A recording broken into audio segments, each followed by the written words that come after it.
शरदचंद्र पवार कला व वाणिज्य महाविद्यालय या महाविद्यालयाचे प्राचार्य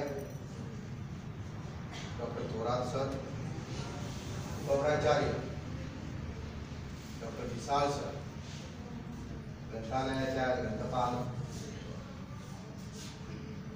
वारुणी मॅडम आणि नेहमीच माझ्याबरोबर खरं तर या सगळ्या व्याख्यानाच्या प्रवासामध्ये असणारे डॉक्टर राजेंद्र चिट्टे, महाविद्यालयाचे इतर प्राध्यापक आणि विद्यार्थी मित्र, आज या महाविद्यालयाने जो कार्यक्रम ठेवलेला आहे ग्रंथ महोत्सवाच्या निमित्ताने खरं तर हा कार्यक्रम आयोजित केलेला आहे. आपल्याला माहिती आहे की पुण्यामध्ये गेल्या 3-4 दिवसापासून पुणे ग्रंथ महोत्सव सुरू झालेला आहे. आणखी 4 दिवस तो पुढे चालणार आहे खरं तर. आणि त्याचीच खरं तर ही छोटी प्रतिकृती ज्याला म्हणता येईल की तुमच्याही महाविद्यालयामध्ये आयोजित केलेली आहे. महाविद्यालयाचे प्राचार्य आणि त्यांच्या टीमचं कौतुक की त्यांना असं वाटलं की हे सगळेच विद्यार्थी कदाचित तिथपर्यंत पोहोचू शकणार नाहीये, तर त्यांच्यासाठी खरं तर तो ग्रंथांचा जो काय वसा आहे तो आपल्या इथे भले त्याची छोटी प्रतिकृती का होईना पाहायला मिळावी आणि त्या निमित्ताने खरं तर हा कार्यक्रम आयोजित केलेला आहे. म्हणून या सगळ्या टीमचं आपण कौतुक करूया.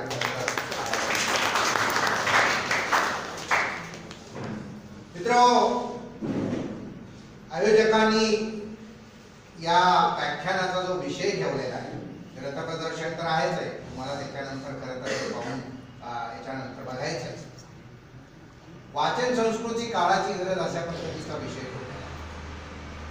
काळाची गरजचा अर्थ असा आहे की आजच्या काळात त्याची काय आणि मग हे वाचन संस्कृती का शब्द थोडासा अवघड वाटतो. क्वचितच आपण डिक्शनरीमध्ये जाऊन त्याचा अर्थ बघतो, आपण तो शब्द वापरतो, पण काय ही संस्कृती? कधी कधी औद्योगिक संस्कृती म्हणतात, सामाजिक संस्कृती म्हणतात. कल्चर या शब्दाला पर्यायी मराठीचा शब्द आहे. संस्कृतीचा अर्थ आहे आपल्या त्या समाजामध्ये असलेल्या रूढी, परंपरा, सण, वार, चालीरीती, जगण्याची पद्धती, मग वेशभूषा असेल, आपलं आहार असेल, या सगळ्या संस्कृतीचे भाग. थोडक्यात आपलं दैनंदिन जीवन हे संस्कृतीच्या व्याख्येमध्ये सामावलेलं असतं. आपण समाजामध्ये जे जगत असतो, वागत असतो, कार्य करत असतो, उत्सव साजरे करत असतो, या सगळ्यांची मिळून ती संस्कृती होत असते. आणि मग ती क्षेत्रानुसार ती संस्कृती झाली. आपल्याला वाचन संस्कृतीबद्दल बोलायचं. काय अभिप्रेत आहे आजच्या काळात वाचन संस्कृतीची काय गरज आहे? मुळात पुन्हा त्या भागाकडे जावं लागेल की वाचन संस्कृती म्हणजे तरी काय. मित्रांनो, वाचन संस्कृतीचा अर्थ असा आहे की आपल्यापैकी प्रत्येकाला मनापासून असं वाटणं की मला वाचन करायचं. वाचन शब्द उच्चारल्याबरोबर काही प्रमाणात कन्फ्युजन निर्माण होतं. ते असं की वाचन म्हणजेच अभ्यास का, अभ्यास करतो म्हणजे वाचन का, हे दोन्ही एकच आहेत का वेगळे आहेत?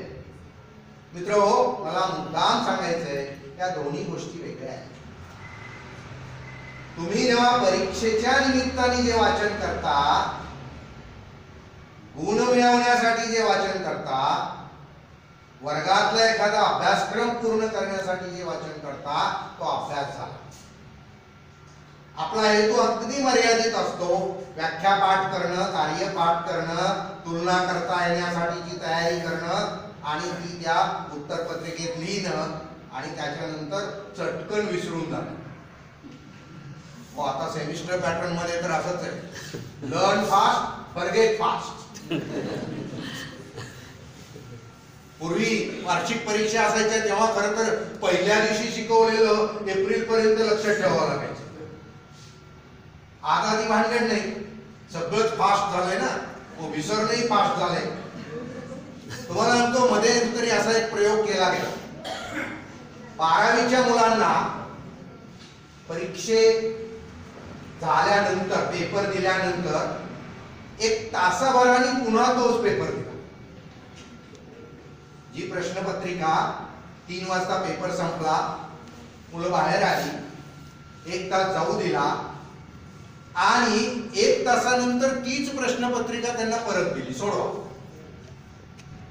आणि असं लक्षात आलं की त्याच मुलांनी जो आधीचा पेपर सोडवला होता, ज्यांना 90% मार्क मिळाले, तोच पेपर तासाभरानंतर सोडवल्यानंतर त्यांना 50% सुद्धा गुण मिळाले.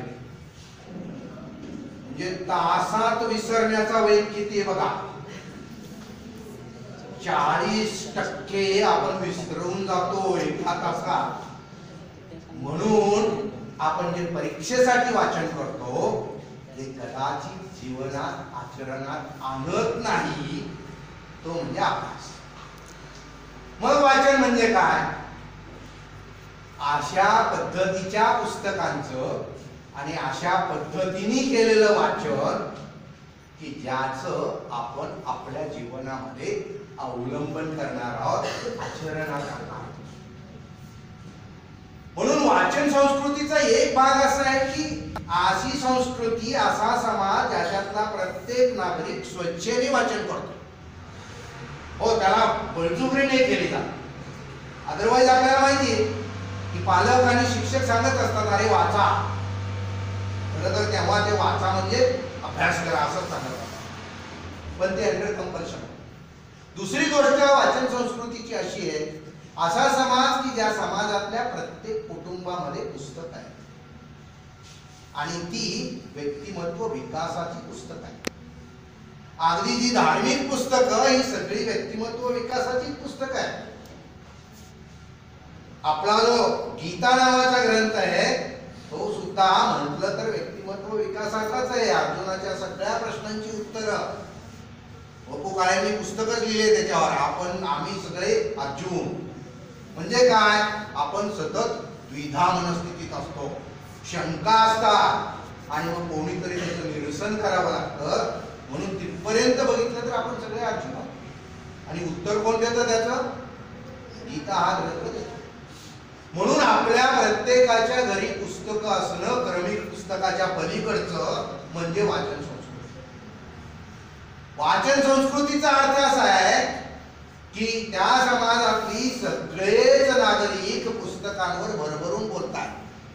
हे त्याचं तिसरं वैशिष्ट्य आहे.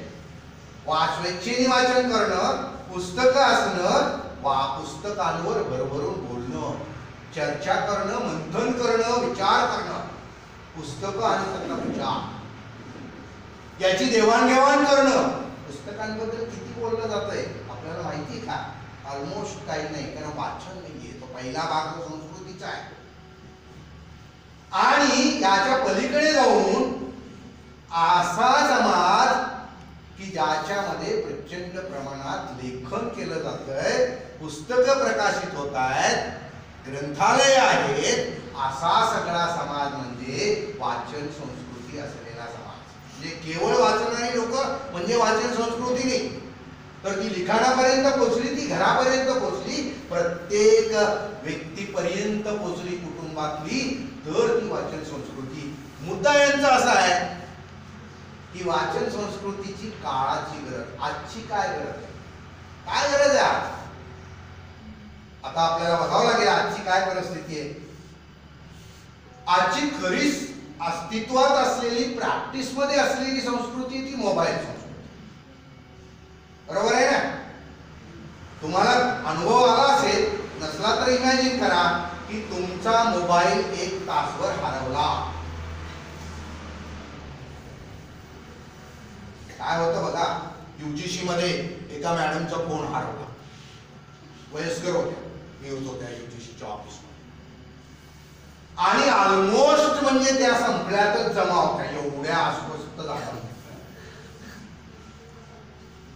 की त्यांना आधी हे सांगावं लागलं काहीतरी व्यवस्था होईल, घाबरू नका, मोबाईल नसला तरी तुम्ही वाचा. मला हे म्हणाले वाचा तर वाचा. आता हे सांगावं लागेल मोबाईल नसला तरी वाचा, हे कोणतरी ठणकावून सांगावं लागेल. आपण कदाचित बाईकची चावी विसरू, घराची चावी विसरू, कदाचित दुपारचं जेवण विसरू, मित्रांना विसरू, घरी जायचंही विसरू एखाद्या दिवशी, पण काय विसरणार नाहीये? मोबाईल विसरणार. आजची संस्कृती, आजच्या काळाची गरज वाचन संस्कृती काय आहे? कारण आपण प्रचंड प्रमाणात मोबाईल संस्कृतीच्या आहारी गेलेलो आहोत. काय झालंय आहारी गेलोय म्हणजे? सगळ्यात मोठा जो ऍडव्हर्स इफेक्ट म्हणतो आपण त्याला दुष्परिणाम म्हणतात, तो मोबाईलचा असा आहे मित्रो की आपल्यामध्ये चंचलता आलेली आहे. हायपर ऍक्टिव्हिटी म्हणतात त्याला.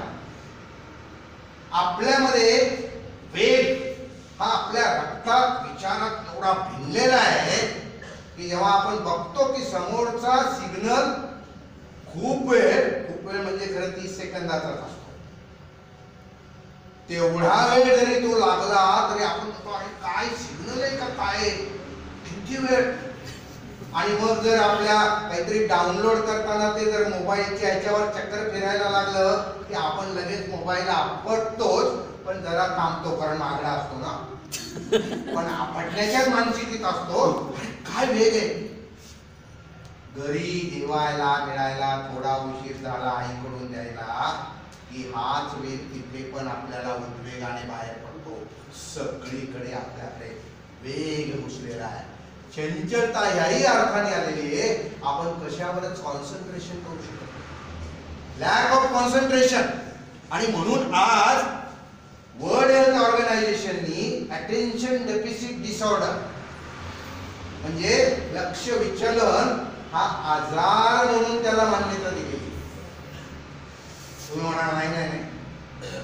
बघा माझा असा अनुभव आहे, माझ्या प्रत्यक्ष आधीच्या शिकवण्याच्या काळात आम्ही एकदा वर्गात गेलो की 120 मिनिटाचा तास घ्यायचो, म्हणजे 2 तासाचा 1 तास, 120 मिनिटं, 60+60, आणि 2 तास तो विद्यार्थी अगदी पाण्याची बॉटल न उघडता, कारण त्या काळात पाण्याची बॉटल वर्गात नेण्याची प्रथा नव्हतीच मुळात, म्हणजे त्याला ताणही लागत नव्हती.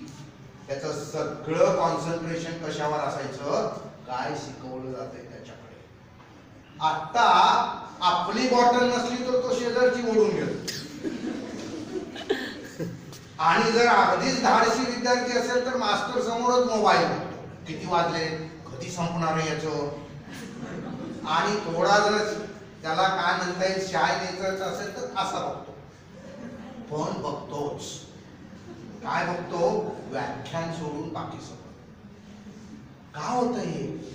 कारण लॅक ऑफ कॉन्सन्ट्रेशन. आपली क्षमताच मारली जाते मित्र. याच्यावर खूप लिखाण आहे, याच्यावर खूप पुस्तक आहेत. अतुल कहातेंचं एक पुस्तक आहे तंत्रज्ञानाचा ओव्हरलोड म्हणून, आवर्जून वाचा. ते वाचल्यानंतर तुमचं मोबाईल वापरण्याचं प्रमाण खात्रीने कमी होणार आहे.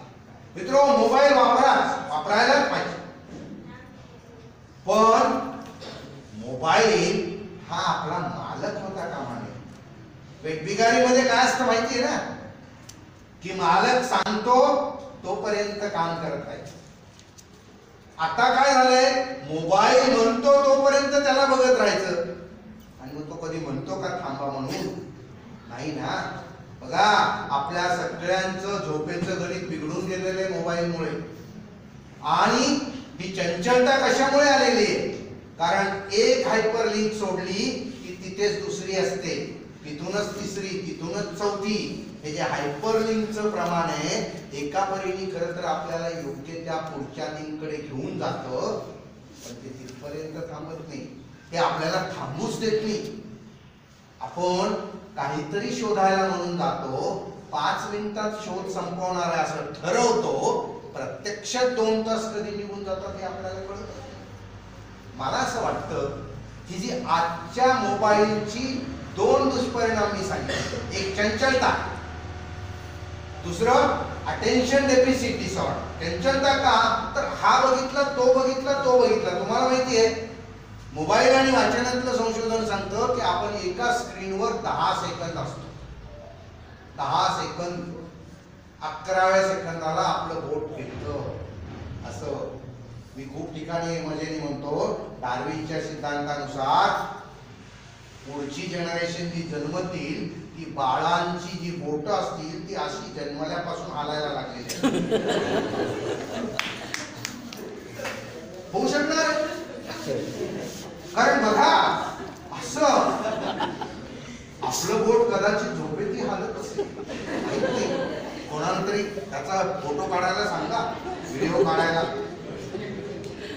आणि दुसरं बघा, आपल्याला जर लिहायला सांगितलं काही तर अक्षरांचे तर काय हाल होतात आपल्याला माहिती आहे.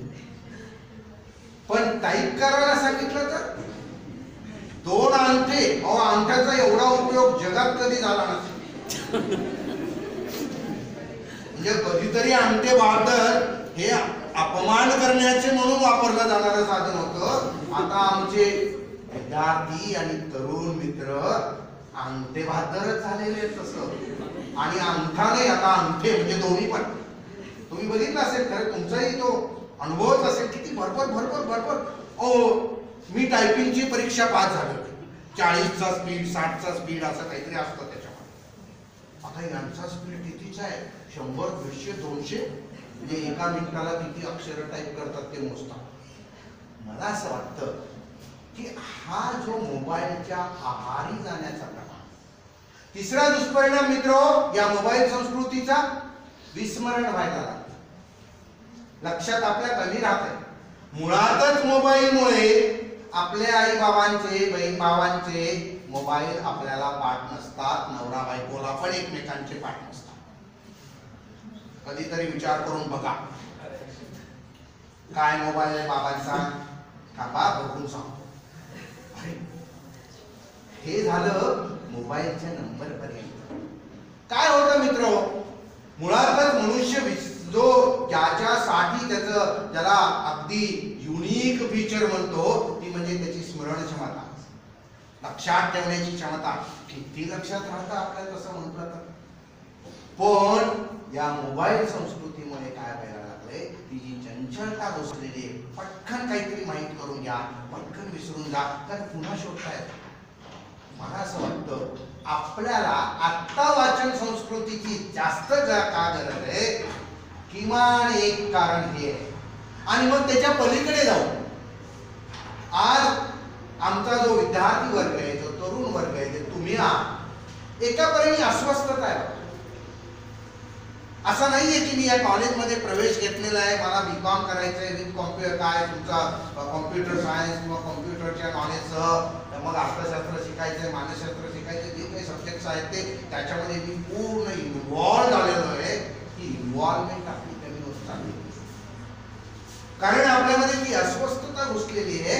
आपल्यामध्ये कुठलंही ध्येय निश्चिती नाहीये, कारण आपला सगळा वेळ त्या चंचलतेत जातो.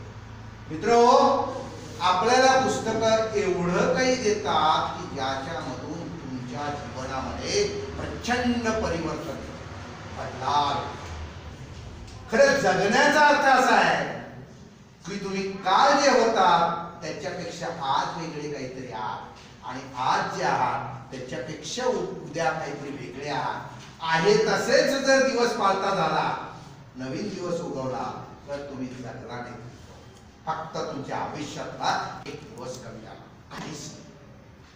नवीन व्हर्जन आपल्यातलं यायला पाहिजे ना. आपण आपली सॉफ्टवेअरच्या भाषेत बोलतो, नवनवीन काहीतरी यायला पाहिजे. कुठून येतं हे नवीन?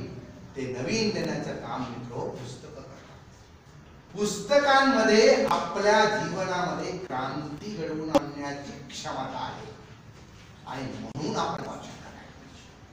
म्हणून वाचन संस्कृती ही आजच्या काळाची गरज आहे. त्यातला एक वाचन साहित्याचा प्रकार मी तुम्हाला आवर्जून सांगणार आहे, तो आजपासूनच वाचायला सुरू करा. ती म्हणजे सेल्फ हेल्प कॅटेगरीची पुस्तकं. त्याला स्वयंमदत म्हणतात किंवा त्याला सक्सेस लिटरेचर म्हणतात. काय ती पुस्तकं? एकच पुस्तक आहे नाहीये, सिरीज आहे. कदाचित 200 पुस्तकं निघतील या सिरीज. पण ही पुस्तकं अशी आहेत की जी तुम्हाला नवीन सवयी लावायला मदत करतात. हॅबिट फॉर्मेशन ज्या वयामध्ये तुम्ही आहात मित्र हो, आपल्याला सवयी लावण्याची फार गरज आहे. अगदी साधी सवय पहाटे उठणं. आपल्यापैकी कित्येक विद्यार्थी असे असू शकतील की ज्याला खरं तर सूर्यवंशी म्हणतात, सूर्य उगवल्याच्या नंतर उठणार. रॉबिन शर्माचं एक पुस्तक आहे 5 AM क्लब. मी सगळीच जी काही पुस्तकं सांगतोय ती मराठीत आहेत, इंग्लिश मध्ये पण. कुठल्या भाषेत वाचावं हा मुद्दाच नाही, वाचा हा मुद्दा. भाषा इमटेरियल. काय सांगतं हे 5 AM क्लब पुस्तक? हे पुस्तक जे 250 पानापर्यंतचं पुस्तक आहे, त्या वाचनाच्या शेवटी शेवटी शेवटी शेवटी तुमच्यामध्ये हा निश्चय येतोच येतो की तुम्ही दुसऱ्या दिवशी पहाटे 5 वाजता उठायला सुरू करता. आणि गणित काय पहाटे 5 वाजता उठण्याचं? याचा अर्थ इतरांच्या तुलनेत की जे 6-7 वाजता उठतात त्याच्यापेक्षा तुम्हाला दररोज 2 जास्तीचे तास मिळतात. अदरवाईज सगळ्यांना 24 तास मिळतात. पण जेव्हा तुम्ही 5 वाजता उठायला लागता तेव्हा तुम्हाला ऍडिशनल 2 तास मिळतात.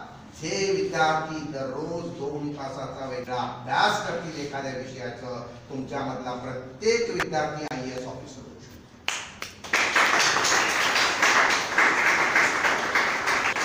हे जे परिवर्तन आहे तुमच्यामध्ये हे पुस्तक आहे. ॲटॉमिक हॅबिट म्हणून आणखीन एक पुस्तक आहे जेम्स क्लिअर नावाच्या लेखकाचं. ॲटॉमिक, ॲटॉम म्हणजे छोटा. काय सांगतं हे पुस्तक? वाचा हे पुस्तक. हे पुस्तक हे सांगतं की खूप मोठ्या सवयी लावण्याचा पहिल्या दिवशी निश्चय करू नका. आपल्याला माहिती काय होतं 1 जानेवारीच्या आपल्या निश्चयाच्या. 31 तारखेला अगदी ठरवतो आपण नवीन वर्ष नवीन सुरुवात. आणि सकाळी अलाराम लावून झोपतो. खरं तर सकाळी अलाराम वाजल्यावर म्हणतो आज पहिलाच दिवस आहे, उद्या म्हणून झोपूनच घेतो. म्हणजे आपला निश्चय एक दिवस सुद्धा टिकत नाही, कारण कदाचित आपलं ध्येय हे खूप मोठं ठरवतो. ॲटॉमिक हॅबिट मध्ये लेखक म्हणतो की तुम्ही छोटी छोटी उद्दिष्ट ठरवा. म्हणून वाचनाच्या बाबतीत काय करणार असं ठरवू नका की या वर्षात मी 365 पुस्तकं वाचणार. खात्री तुम्ही एक पण वाचणार. मग काय करा, रोज 10 पानं वाचणार किंवा अर्धा तास वाचणार, 1 तास वाचणार. माझं तर म्हणणे अर्धा तास वाचणार आहे हा निश्चय मात्र करा. आधी आजपासून करा, मुहूर्ताची वाट बघू नका. काय परिणाम होणार आहे? जेव्हा तुम्ही आज अर्धा तास वाचणार आहात तेव्हा उद्या पुन्हा अर्धा तास वाचताना तुम्ही 2 मिनिटं कधी पुढे गेला ते तुम्हाला कळणार नाही. आणि मग 8व्या दिवशी तुम्ही कदाचित 40 मिनिटं वाचलेलं असेल आणि कदाचित 1 महिन्यानंतर तुम्ही 1 तास वाचायला लागणार. मुद्दा सुरुवात करण्याचा आहे आणि सुरुवात छोटी असली तरी चालेल. असं म्हणतात हजारो मैलांचा प्रवास हा पहिल्या एका पावलाने सुरू होतो. ते एक पाऊल टाकायचं काम कोण शिकवतं? तर ही हॅबिट फॉर्मेशन. अशी खूप पुस्तकं आहेत की हॅबिट फॉर्मेशन म्हणजे. अशी खूप पुस्तकं आहेत की जी तुमच्या मनामधली मानसिक अस्वस्थता कमी करणार. गोपाल गौरदास लिहितो आहे. शिवराज बोरलेंचं एक पुस्तक आहे मजेत जगावं कसं. शिव खेरांचं पुस्तक आहे मी विजेता होणारच, आय कॅन विन. हे पुस्तक आहे मित्रो. ही सगळी पुस्तकं तुम्हाला काय सांगतात तर तुमच्या दैनंदिन जीवनाचं अगदी बारकाईने प्लॅनिंग करा आणि त्यानुसार वाटचाल कराल तर मी विजेता होणारच हे जे पुस्तकाचं टायटल आहे ते तुम्हाला तिथपर्यंत घेऊन जातच जातं. म्हणून ही सक्सेस लिटरेचरची पुस्तकं वाचा. ती तुम्हाला तुमच्या अस्वस्थतेतून बाहेर यायला मदत करणार आहेत. खरं तर आमच्या ग्रंथालय शास्त्रामध्ये या पुस्तकांना वाचन उपचाराची पुस्तकं म्हणतात. आपल्याला माहिती जशा मेडिकल थेरपीज आहेत, आयुर्वेद आहे, ॲलोपॅथी आहे, होमिओपॅथी आहे, तसंच आता इतर थेरपी यायला लागल्या. त्याच्यामध्ये म्युझिक थेरपी, हो संगीत उपचार, ड्रामा थेरपी आहे, स्पोर्ट्स थेरपी आहे, तसंच रीडिंग थेरपी. आणि म्हणून आणि या सगळ्या थेरपीचे कुठलेही दुष्परिणाम नाही. तुम्ही म्हणाल आम्ही 1 तासाचं अर्धा तासाचं वाचायला सुरू केलं, नंतर 4, 5, 6 तास दिवसाला वाचलं तर काही नुकसान होणार नाही. जगात असं एकही उदाहरण नाही की हा माणूस खूप वाचत वाचत गेला आणि वाचनामुळे गेला. म्हणून वाचनाचे दुष्परिणाम आहेत का? नाहीये. उलट वाचनाच्या बाबतीत असं आहे, ते लागण लावणार अशी क्रिया आहे. आपल्याला माहिती आहे कोरोनाचा काय होतं, त्याच्यापासून लागण लागते. वाचनाच्या बाबतीत पण होतं. हो मित्र, तुम्ही वाचायला सुरू करा, तुमचा मित्र पुस्तक घेऊन बाजूला बसणार आहे आणि तुम्ही दोघं वाचत बसताय म्हणून तिसरं कोणीतरी येऊन वाचत बसणार आहे. तुम्ही घरी हे सुरू करा, तुम्ही वाचायला लागला की तुमचं लहान भावंड जे असणार आहे ते वाचणार आहे. तुमची आई वडीलही कदाचित म्हणणार आहे अरे काहीतरी चांगलं दिसतंय. मला असं वाटतं तुम्ही कुटुंब आणि मग समाज या सगळ्यांना वाचन करणं म्हणजे खरं तर वाचन संस्कृती आहे. त्याच्यामध्ये अभिप्राय आणखीन काय वाचायला पाहिजे? आत्मचरित्र आवर्जून वाचा. चरित्र आणि आत्मचरित्र ही त्या त्या व्यक्तीच्या जीवनाचा प्रवास आपल्याला घडवतात. मित्रांनो, जेवढे म्हणून सक्सेसफुल व्यक्तिमत्व जगामध्ये होऊन गेलेली आहेत ती सगळी सक्सेसफुल व्यक्तिमत्व ही वाचनातून घडलेली आहेत. एक आणि दुसरं, या सगळ्यांच्या जीवनामध्ये प्रचंड संघर्ष होता. म्हणून आज माझ्या जीवनामध्ये संघर्ष आहे, मला हे नाहीये, माझ्याकडे ते नाहीये, याच्यामुळे जी अस्वस्थता आहे ती कोण घालवतं? ती पुस्तकं घालवतं. एक होता कार्व्हर, वाचा तुम्ही. अहो, या कार्व्हरच्या जीवनामध्ये काय होतं? एक निग्रो मूळ एका जर्मन माणसाच्या घरी विकलं गेलेलं कुटुंब होतं ते गुलामगिरीमध्ये, आणि आई वडील वारलेले. हे मुली कुठल्या दिवशी मरेल माहित नव्हतं. तो कार्व्हर बाबा जर्मन होता ऍक्च्युअली. त्याने याला सांभाळलं. काय खडतर जीवन होतं. आज आपण म्हणतो कधी कधी आपल्यापैकी अनेकांना असं वाटतं की हे नाहीये, ते नाहीये, ते नाहीये. लक्षात घ्या, कार्व्हरचं तर हे म्हणणंच आहे की आपल्याकडे जेवढ्या गोष्टींची त्रुटी असेल, कमतरता असेल, प्रत्येक कमतरता आपल्याला नवी ऊर्जा देतं, आपल्याला जगण्यासाठीचं सामर्थ्य देतं, आपल्याला प्रयत्न करण्यासाठीचं बळ देतं. म्हणून त्रुटीकडे, एखाद्या गोष्टीची घरी कमतरता असण्याकडे तुम्ही या अर्थाने बघा, हे नाहीये ते मिळवण्याची माझ्यात ताकद आहे. हा जो विचार आहे,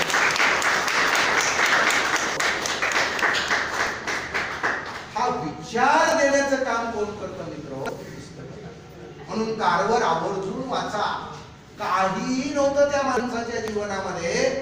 आर्थिक तर नव्हतं, कौटुंबिक स्वास्थ्य नव्हतं, सामाजिक नव्हतं, कारण निग्रो म्हणून अनेक ठिकाणी नाकारलं जात होतं. पण तो खूप मोठा वैज्ञानिक झाला, अमेरिकेचा प्रेसिडेंट झाला, किती शेतीविषयक शोध लावले. आज आपण ऐकतोय की शेतकरी आत्महत्या करतात. पण कार्व्हरने त्या काळात सांगितलं होतं की दुष्काळावर मात करायची असेल, एखादा जर तुमच्याकडे प्रॉडक्ट असेल ऍग्रिकल्चरल, त्याची शेंगाच्या भुईमुगाच्या शेंगावर प्रचंड संशोधन केलं आणि त्याची अनेक बाय प्रॉडक्ट म्हणतो ती शेतकऱ्यांना करायला मदत केली. ते स्वतः संशोधक होता. मला असं वाटतं हे सगळे विचार तुम्हाला कार्व्हरने मिळतात. म्हणणे आहे विश्वास. विश्वास नांगरे पाटलांचं नाव तुम्ही ऐकलं असेल. IPS officer. खूप कमी लोक महाराष्ट्रातून खरं तर IAS IPS होता, म्हणून आपल्याला त्यांचं वेगळं कौतुक आहे, असायलाच पाहिजे. एक मराठी माणूस IPS होतो. पण म्हणणे आहे विश्वास हे पुस्तक तुम्ही वाचा आणि मग तुम्हाला कळेल यस, हा विश्वास तर माझ्यामध्ये. आता काय होतंय, आपली डळमळीत गाडी असते. हे करू का नको, याच्यात यश मिळेल का नाही, हे माझ्याकडून होईल की नाही. तुमच्यातल्याच गुणाचं तुम्हालाच दर्शन कोण घडवतं, तर ही पुस्तकं घडवतात. म्हणणे आहे विश्वास. त्यांनी तो सगळा स्ट्रगल सांगितलाय आणि मी बऱ्याच व्याख्यानांमध्ये सांगतो. शेवटचा प्रसंग इंटरव्ह्यूचा त्यांनी जो मांडलेला आहे हे मराठीमधून अभ्यास केलेले ग्रस्त यांना एक भाषांतरकार होता, म्हणजे प्रश्न विचारणारे इंग्लिश मध्ये विचारणार. लक्षात घ्या, IPS Indian police services UPSC च्या बरोबरची तेवढीच काठिण्य पातळी असलेली ही परीक्षा. आणि मग हे उत्तर मराठीत देणार. त्या भाषांतरकार बाई होत्या, त्याचं भाषांतर इंग्लिश मध्ये करून ते परीक्षकाला सांगतात. असं सगळं चालतं. आणि मग इंटरव्ह्यू संपत आला होता. कोणीतरी कर्नल होते, ते UPSC चे चेअरमन होते. भारदस्त आवाज, कदाचित त्यांचं शरीर यष्टी पण तेवढी भारदस्त असणार आहे. आणि मग ते म्हणाले की त्यांनी ते लिहिलेला प्रसंग सांगतो की विश्वास आखरी सवाल मैं अंग्रेजी में पूछूंगा. आणि मग प्रश्न काय होता, तू जन्माला का. प्रश्न काय होता बघा. कदाचित या एका प्रश्नाच्या उत्तरावरती IPS होणार तरी होते, तर होणार नव्हते. तर बॉर्डर लाईन बघा कुठे, इकडे किंवा इकडे, पास किंवा नापास असं नाहीये. ठीक आहे, 55% नाही मिळाले, 57 मिळाले, 55 मिळाले, असं नाही, नापासच. काय उत्तर असू शकतं बघा. तुम्ही जन्माला का आला, त्यांनी लिहिलंय हे पुस्तकात, म्हणून वाचा तुम्ही. पहिला विचार मनातल्या मनात आला, मी कुठे जन्माला आलो, आई वडिलांनी जन्माला आलो,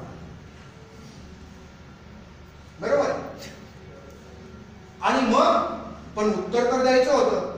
त्यांनी सांगितलंय मित्र हो, त्याच्यात लिहिलंय की मला एक कविता आठवली की जी माझ्या महाविद्यालयीन जीवनामध्ये पाठ केलेली होती, इंग्रजी मधली कविता होती. आणि मग बघा हा वाचनाचा फायदा. त्यांनी ती सगळी कविता खाट खाट खाट खाट म्हणून दाखवली. ती कविता पण दिलेली, इंग्लिश मधली पण दिली, मराठीतली पण दिलेली, त्याचं भाषांतर. आणि त्या कवितेमध्ये कवी काय म्हणतोय बघा, मला जीवनातला अंधकार दूर करायचा आहे, मला संघर्षाचा सामना करायचा आहे, बघा मला दीनदुबळ्यांना मदत करायची. हे कोण लिहितोय, तो कवी सांगतोय. इंटरव्ह्यू मधला प्रश्न काय, तू जन्माला का आला. एक प्रकारे इंटरव्ह्यू वाल्यांना हेच विचारायचं होतं, IPS होऊन काय करणार आहे. आणि उत्तर काय होतं, मला दीनदुबळ्यांना मदत करायची, मला संघर्षाचा सामना करायचा आहे, मला समाजातली जी काही एक प्रकारची दुफळी आहे ती मिटवायची वगैरे वगैरे. आणि मग त्यांनी लिहिलंय, मी बघत होतो त्या पॅनलच्या डोळ्यामध्ये की माझं सिलेक्शन झालंय. बघा मला असं वाटतं, तो मन में है विश्वास. मला असं वाटतं की अशी कितीतरी पुस्तक आहेत. स्टीव्ह जॉबचं पुस्तक तुम्ही का वाचू नये मित्र, वाचलं नसेल तर तुमचं खूप मोठं नुकसान आहे. कारण तुमच्या प्रत्येकामध्ये एक उद्योजक दडलेला आहे. स्टार्टअप वरचं सरदेसाईंचं पुस्तक आहे, स्टार्टअप विषयी सर्व काही. आपल्याला असं समजायचं कारण नाही की आपल्यात उद्योजक नाहीये. तुमच्या प्रत्येकामध्ये उद्योजक दडलेला आहे. स्टीव्ह जॉब काय खरं तर जन्मजात श्रीमंत माणूस नव्हता, तो दत्तक गेलेला मुलगा होता. त्याचे आई वडील सुद्धा खरे नव्हते, पण त्याला जे काही सुचलं त्याच्यामधली जी कल्पकता होती. आयफोन जो खरं तर वापरला जातो तो टेक्नॉलॉजीचा हा वेगळा भाग, तो त्याच्या आर्टिस्टिक डिझाईन मुळे तो फार प्रसिद्ध आहे. आणि हा आर्ट्स मधला माणूस होता. ही नेव्हर स्टडीड एनी टेक्नॉलॉजी. पण हे सगळं माहित तर झालं पाहिजे ना. काय सांगावं, तुम्ही मुसाफिर म्हणून अच्युत गोडबोलेचं वाचा, आत्मचरित्र आहे ते. तो माणूस खरं तर जिओलॉजी का केमिकल टेक्नॉलॉजी मधला IIT होता. पहिला जॉब IBM मध्ये मिळाला आणि सांगितलं ली प्रोग्राम. त्यांनी सांगितलं रात्रभर डोकं पोट करून मित्रांना विचारून प्रोग्राम लिहिले. पुढे ऑपरेटिंग सिस्टम वरचं पुस्तक लिहिलं, ते जगभरातल्या 8-10 भाषांमध्ये भाषांतरित झाले. आणि डझनभर IT कंपन्यांचे CEO होते अच्युत गोडबोले. माणूस कुठला बघा, क्षेत्र कुठलं, काम कुठे केलं. तुमच्या जीवनात असं होऊ शकणार नाही असं तुम्हाला वाटतं का? तोच विचार मोडून काढण्यासाठी पुस्तकं वाचा, म्हणून स्टीव्ह जॉब वाचा, म्हणून अच्युत गोडबोले वाचा, म्हणून अशी अनेक आत्मचरित्र वाचा की ज्याच्यामधून तुमच्यामधला जो उद्योजक आहे हा खरं तर बाहेर येणार. आणखी एका कारणासाठी मित्र, चरित्र, आत्मचरित्र, कथा, कादंबऱ्या, नाटक, काव्य सगळं वाचा. का? मगाशी सरांनी सांगितलं, अमागरी धर्म शब्दांचीच रत्ने. अहो ही जी वर्ड पॉवर आहे शब्द सामर्थ्य आहे. कुठे मिळतं? मॉल मध्ये अमेझॉन वर मागवता येतील 1-2 किलो शब्द, 5000 शब्द नाही मागवता येणार. शब्द आपल्या डोक्यांमध्ये भरण्याचं एकच माध्यम आहे, ते म्हणजे पुस्तक. दुसरं खरं श्रवणाचं आहे, पण पुस्तक खूप सोपं आहे. आणि मग त्या वाचनाचा परिपाक काय होऊ शकतो? कदाचित तुमच्या प्रत्येकामध्ये ज्ञानपीठ अवॉर्ड मिळवणारा लेखक पण दडलेला असू शकतो. मित्रो, आज लेखनाच्या क्षेत्रामध्ये प्रचंड मोठं करिअर पण आहे. ही सगळी मला तुम्हाला तिकडे वळवायचंय, वाचनातून करिअरकडे. तो काय आहे तुम्हाला माहितीये? आज जेवढ्या मालिका चालतात त्या मालिकाला स्क्रिप्ट रायटर लागतो ना. कोण लिहिणार? बघे तुमच्यात तो लेखक घडलेला असू शकतो. खूप चांगली पुस्तकं, तो आमिष आहे, चेतन भगत आहे. ही जी अलीकडच्या काळातली लेखक आहेत त्यांनी आयटी मधल्या बँकांमधल्या नोकऱ्या सोडून दिलेल्या आहेत. हे IIM आणि IIT मध्ये शिक्षण घेतलेले लोक आहेत. त्या नोकऱ्या सोडून देऊन आज केवळ लिखाणाचं काम करतात. तुमच्यामध्येही खरं तर उद्याचा एखादा रवींद्रनाथ टागोर इथेच बसलेला असू शकतो ना. तो तुमच्यात आहे. हा आत्मविश्वास आधी बाळगा आणि त्या आत्मविश्वासाने आजपासूनच निश्चय करा, रोज 1 तास अभ्यासेतर पुस्तकांचं मी वाचन करणार आहे. माझ्या मित्राला वाचन करायला प्रवृत्त करणार आहे. त्याच्यावर चर्चा करणार आहे. वाचन मंडळ काढणार आहे. याच्या पुढचं जर इथला महोत्सव होईल तो नुसता ग्रंथ महोत्सव न होता तो वाचक महोत्सव होईल. याच्यासाठी आपण प्रयत्न करूया. अशा प्रकारे वाचनातून तुमचं स्वतःच व्यक्तिमत्व घडवण्यासाठी तुम्हाला खूप शुभेच्छा देतो.